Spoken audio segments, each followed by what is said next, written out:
Until breath leaves your body and you are no longer breathing, you still have time to get married. You still have time to have the life that you really want. So party people, it's Ashley of SingleWomanChronicles.com, where I encourage single women to be the best version of themselves through healing and avoiding certain pitfalls in dating, love, and relationships. And today, y'all see I'm all cute or whatever. I'm kind of done up because if you know me, I just hop on here, y'all. I don't be having no makeup on. I don't be doing my hair for real. I just be like, whatever. How y'all see me is just how y'all gonna see me. Because I know I'm cute in real life and I know I'm a natural beauty. I don't need all the, the finessing and all that stuff like that. But, to my makeup girlies, if y'all like to wear makeup every day, more power to you, because I respect it, because that's a lot of money. That's a lot of investment in your time. Like, that's just a lot. But yeah, I usually don't be doing it just because it's my own preference. But I'm cute today because I had a little date or whatever. I told y'all I've been out here. I've been outside. I've been dating in these streets or whatever. And obviously I'm enjoying my experience, okay? And if you want to be outside enjoying your experience, y'all need to listen to my free workshop that I dropped last week called Reviving Your Love Life, Overcoming Frustrations in Dating, and Rediscovering Hope in Love. It is too much hopelessness in love right now. It is too many people out here who hate dating, because look at what's out here. The only message that's being spewed around is that dating sucks and this person needs to be 6 feet tall and make 6 figures. I'm so tired of that conversation. If I never heard that conversation again in my life, I would die happy. Because why we keep why we keep skinning the dead horse? I'm so tired of it. And I knew when Tyler Perry talked about it, we was gonna be talking about it for some more for another 6 months, and we still talking about it. I'm tired. I'm so tired. But I know it's like a topic that a lot of people bring up in the data sphere, just because that's something that people want to talk about all the time. It goes viral. They talk about it, but I'm just not that girl. Like, I genuinely want to help people, and my message is just different. Like, I just don't want to keep reiterating the same things we talk about all the time. Oh my God, I feel like my buns are crooked. One is bigger than the other, but whatever. So we're here now. Nothing I can do about it. Yes, I went on a date like this with my crooked buns. He gonna like it or whatever. Somebody's not gonna like it. It was good. Anyway, so yeah, I just want to bring back positivity around dating, positivity around love. No, I am not delusional. I do know that it is harder to date out here, but I also do know that there's a certain perspective that you can take on dating that will allow you to have an enjoyable process when you are out here in these streets looking for the love of your life. We are not going to keep saying just because one thing didn't work out that you're done with dating and et cetera, blah, blah, blah. No more pity parties like that. We're not doing that. Now, there are some people who are so traumatized that they do need to heal, and I can help you with that too, to a certain extent, because I do know therapy is a thing, and you may want to get like a mental health professional if it was like crazy. But if you just need a few tips and perspective shifts, I can definitely help you with that, because I get it. Like, the amount of times that these men have played in my face, I literally should not be dating. I should have 16 cats and be balled up in the corner eating whatever I want just because I'm just over it. But I don't think like that. I just feel like if you're going to be anything, be positive. Because I feel like being miserable takes up more energy. It takes up more energy. It just causes you to be unproductive. You're just lying around, whatever. But also, I know I want love, and I'm not giving up on it just because somebody dusty son made me mad. I'm not doing that. So if you want to revive your love life because you've been feeling like, oh my God, I'm never going to meet the one. Oh my God, I'm tired of this. Oh my God, dating sucks. This workshop is for you. It is absolutely free. It is 1 hour and some change. It's like 1 hour and 6 minutes. You can listen to it on the go. It's on YouTube. Just click the link and listen to Reviving Your Love Life, Overcoming Dating Frustrations, and Rediscovering Hope and Love, because I want y'all to have hope. I'm a hope dealer. I want y'all to have hope. I do. I promise I do. All right, on to other things. Today's episode is called Dating in Your 30s. Are we really leftovers? So I felt the need to talk about this just because, I just feel like society done lost their mind. Like, you know, I was thinking back to the fact that when I was younger, for some reason, we all had this universal time to be married by, and that time was 25. And it's wild because if you think about where you were at 25 in this day and age, whose husband or wife are you prepared to be? Who wife you prepared to be? I wasn't ready to be nobody's wife. I was still a kid. I'm outside. What is you talking about? 25. Yuck. Okay. Now that I'm 34, I would love to be married by now. I definitely didn't think it would be this long, but at the same time, I just feel like it's crazy that we put so much pressure around getting married by a certain time. Because shouldn't you want to be married by a certain level of preparation, not a certain level of time? I just don't like it. My head hurts thinking about it, okay? But before I get into that, y'all know I'll be having these subtopics. And this is how y'all know that I don't be caring about what's going to get eyes to the blogs. I mean, to my podcast from a marketing standpoint, because I'm just not that person. Like, I would much rather lead with what's going to help than lead with the controversial conversation and all that stuff like that, just because stuff just gets lost in translation. But I do want to bring up the whole conversation with Brittany Renner and Shannon Sharp. So if you guys are living under a rock over the weekend, Shannon Sharp had an interview with Brittany Renner. I think she also said that she said her body count. I think she said 35 or something like that. But on Shannon Sharp's show, she said she slept with 3 guys in 24 hours. And he was just like, you sound crazy. And they were going back and forth. And she said something that was pretty powerful. She said, do not judge me for, what did she say? She said, do not judge me for operating with the information that I had at the time. And I think that's powerful because, like, I continue to say, forgive yourself for not knowing. At certain times of things, you don't know certain things. You literally just don't know. Like, you genuinely, you don't know. Like, you, especially if you are like dating from a place of brokenness. So if you guys have been following me for a minute, you know that I went from a sex addict to celibate. I released this a minute ago. It's probably, I'm pretty sure it's still up on this channel if you want to go watch that. But my sex addiction wasn't like I'm not a dysfunctional, I can't go without it type of thing. It was more so sex was used as a drug for me. Like, I wasn't drinking at the time for real. I don't do drugs. So when I needed to cope with something, I would have sex. And I would often have sex during times when I literally didn't want to, but that was just the only way to make myself feel better. So during those times, the only information I had was the information of, I'm sad, sex makes me feel good. So yeah, like, that was just that information. Now on the other side of that, being celibate for over 6 years, I understand that you can be healed and fine, and you can process things without sex. You can process things without anything external. Honestly, you don't need drugs. You don't need alcohol. You don't need none of that stuff. You don't need porn for the porn addicts. You don't need any of that stuff. But at the time, I didn't know that. So I respect her for saying that, because that is very powerful, right? But I do want to say something on that matter. I don't disagree with either side. I don't really care, because that's not my vagina, so that's not my business. But what I can say is, I know a lot of women, I question if Brittany Renner, I question her reasoning sometimes for saying some of the stuff. I be wondering, like, is she saying this because she wants to bring awareness to double standards, or she wants to bring awareness to certain cultures, or is she just doing this to stay relevant? I don't know. But it gave me a thought of something I've been wanting to talk about for a minute, but I'm really not sure of how I need to title this to actually get people to want to listen to it. So, what are you leading with when you date? What are you leading with?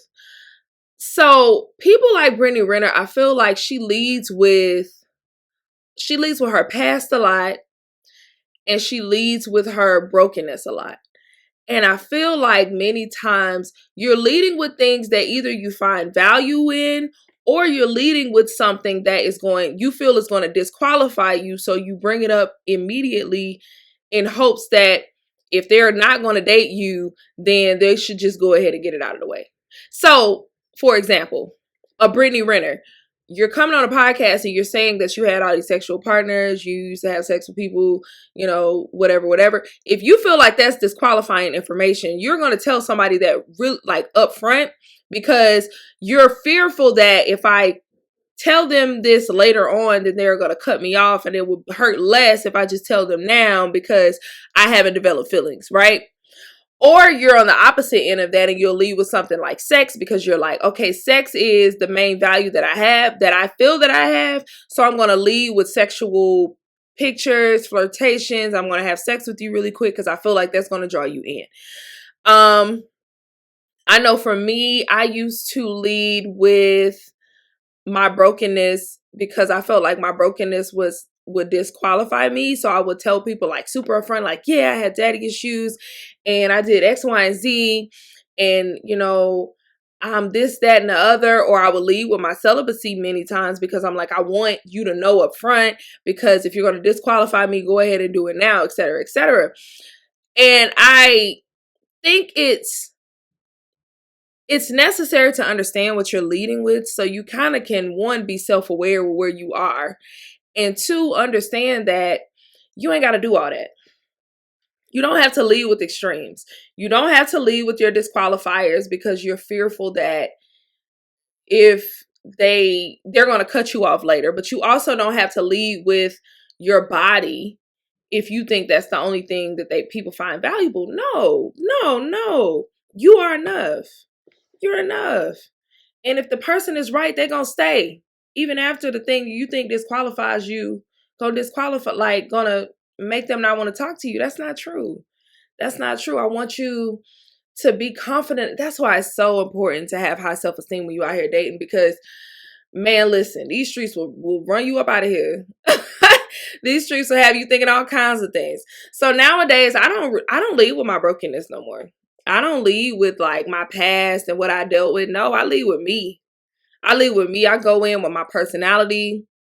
We're going to talk about surface level stuff, because if I just met you, I don't know you like that, cuz. So I'm not going to tell you all my business.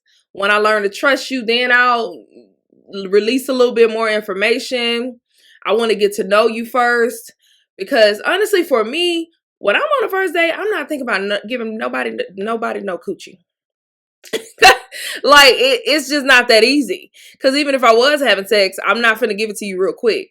So I don't even lead with, like, hey, I feel like I need to tell you this. I'm celibate right out back. For what? Because half the time you ain't even gonna get a sniff of it, even if I was having sex. So why would I tell you that? Like, and I know some guys might get mad at that. Okay, that's fine. That's cool. But it's several who won't. And those are the ones I've been on dates with. So be mad at your mama, argue with her. Because I'm good over here. Like, it's good over here. So I just want you guys to be confident enough to lead with who you are, and not what you've been through, and not what you've had to offer. Even men, I don't know if no men listening to this right now, but if you just so happen to have stumbled upon Single Woman Chronicles and you decided to press play today because you just wanted to mind our business, I'm glad you did. Because, baby, you don't have to lead with your money. Because when you lead with your money, all you're going to catch is gold diggers. When you're leading, I get so frustrated with men who literally lead with their money and get mad when women want it. If you led with it, why wouldn't I want it? Like, this is what you led with. This is what you told me is valuable about you. So don't get mad at me when I want your money because you led with it, okay? And you're probably thinking, well, they say they want men who make six figures and blah, blah, blah. Go outside. Go out, get off social media and go outside into the real world. There are so many women out here who just genuinely want a nice guy who is man enough to want to court her, because women, many of us see courtship as taking me out on dates and paying for it. You ain't got to spend $1 million. You ain't got to take her to Nobu the first date. You can legit take a girl Take a woman to a park or a festival or breakfast and something thoughtful. Get on Groupon. Get creative. What are y'all doing? One of my best dates, that man probably spent $20. We legit went to breakfast. Then we went to a free art gallery. Then we went to a free festival. We were together all day. Like, what are we talking about? Like, come on, y'all. Like, just be creative. So I just wanted to put that out there. That was just so sidetracked because, again, men don't be listening on here. But anyway, back to what's the original topic? Yes, that's it. All over the place. Are you leftovers? No, you are not. I want you to do something for me. I want you to understand that until breath leaves your body, and you are no longer breathing, you still have time to get married. You still have time to have the life that you really want. Stop buying into this societal, insane thing. It's so crazy because culture shifts, but our mindsets don't. And I don't understand that. Like, culture is constantly shifting. The way we wear our hair is shifting. The way we dress is shifting. All of this stuff is shifting. But for some reason, we still stick to old mindsets when it comes to, oh, you need to be married by a certain time. It don't even make sense. Like, what are you talking about? People are actually getting married way later now because everyone is understanding that, first of all, the price to take care of a family is ridiculous. To take care of a child. Great. Inflation is wild right now. So, one, you got to build your pockets up to even be able to take care of a family. Two, people are just understanding that mental health is so important. So they're like, okay, maybe I should spend time trying to find myself before I jump into something. So I think that's another thing that's affecting it. Three, we know women, we are starting to want to start careers and just like really be into our careers and like find ourselves in that. I feel like we are not man-centered anymore. And because we're not man-centered anymore, we're not chasing marriage. I'm saying all that to say, I just want you to take the pressure off of yourself. I literally posted yesterday how I truly don't believe this was a clip from my Reviving Your Love Life workshop. I truly don't believe that just because you've been single for a long time, that means there's automatically something wrong with you. That makes absolutely no sense. Like, that just don't make sense. It just don't make sense. And I just want you to stop believing the narrative. Do you realize that your emotions are attached to your thoughts? The way you think about a thing is the way you're going to feel about a thing. So if you truly believe that you're running out of time, you leftovers because you dating over 30, ain't nothing out here, etc., etc. If you believe that, then you're going to either one, be desperate, or two, feel hopeless. If you're feeling desperate, you're just going to date anything. You're just going to settle and you're going to end up with somebody you really don't want or who going to dog you out. You don't want that. Or two, you're going to be hopeless and you're going to give up on everything and everybody and just go in the corner and just not go outside, not try to meet. Don't nobody want, you don't got to be that extreme. That's what I'm saying. So you just got to develop a new thought process. But again, people aren't talking about it. People aren't talking about this stuff. And I just hate when I'm watching conferences. And as a single woman, I try to like log on and go to these different conferences, but they always talk about the same thing. I'm so tired of it. No one talks about how frustrating it is when you have been wanting to get married for a long time and you feel like you're running out of time. How do you cope with that? Ain't nobody talk about that. Ain't nobody talk about that. And the way I say to cope with it is, one, to develop a new mindset and keep hoping and probably refocus your brain on something else, or again, watch Reviving Your Love Life because that's what it talks about. But also just understand that culture has shifted and ain't nobody getting married that early no more. Like, people aren't doing it as often is what I'm saying. Like, it's still happening, but it's not as often. So stop beating yourself up and putting pressure on yourself. And another thing, you out here and you 30 and dating. Let me tell you something. Yes, it's a struggle because you have less people in the dating pool because You don't have access to as many people because, back in school when you was in college or early 20s, everybody's single. But now it's just a smaller group because people are in relationships, people are married. People may have just recently come out of divorce and they're not trying to date, hopefully. So there's that. There's a lack, in the dating pools, not as many people. 2, you got Jesus Christ. You got these master manipulators. And I'm speaking from a woman's perspective. You got these master manipulators out here lying to us. Oh, another one. Dating apps and social media have kind of made it hard too, because dating apps give people so much access that they don't want to just make a decision. I think sometimes people are single not because there aren't any good catches, but because they're trying to catch everybody. If you're on a dating app and you just got everybody and you just swiping right. You ain't got no kind of quality in mind. Like, you're not thinking quality, you're thinking quantity. You're not going to find nobody. You got to make a decision. You got to decide on somebody. But when you feel like you just got this large pool of everybody, then you don't pick nobody. And I get that. And I know a lot of women are dealing with that on our side, because I feel like women might get on there, more likely to get on there and actually be looking for something serious. But when they're on certain dating apps, I'm not talking about Tinder, because if you're on there, I know what you're trying to do. And I feel like Bumble, I heard, is becoming a smash app. I haven't been on a dating app all year, so I wouldn't know a thing. But this is just all I'm saying. But anyway, yeah, I feel like, there's so many men and they just want like all these options. And they kind of get lost in the sauce because it's so many. So like they're just juggling women, and you are a great woman and you are a great catch, and they done toss you out or toss you to the side, not because you're not a great catch, just because they have so many options. So I think that's a thing too. But I would just say you got to just apply another level of patience, and you just got to shift your focus. Like, in this season, maintain your hope, but at the same time, understand that it is a little bit harder out here, but you also can try new things. I feel like I'm giving y'all too much because I got all this stuff in Reviving Your Love Life. Y'all need to listen to that.